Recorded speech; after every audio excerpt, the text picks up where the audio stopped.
So as I said to you about soaking and leaving the water on, once it's on and it's soaked through, this is how easy it should be.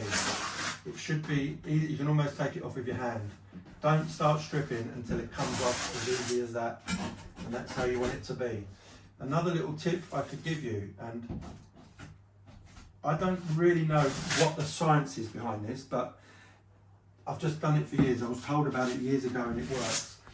If you're brushing water or with your cloth or sponge and you're soaking the wall, just put a tiny bit of, and I mean a tiny bit because you'll get froth everywhere, bubbles everywhere, a tiny bit of fairy liquid in the water, and it helps, instead of the water running down the wall, somehow the water sits on the wall more and it gives the paper more time to soak, rather than the water running down and the lower part of your wall being soaked more than the top.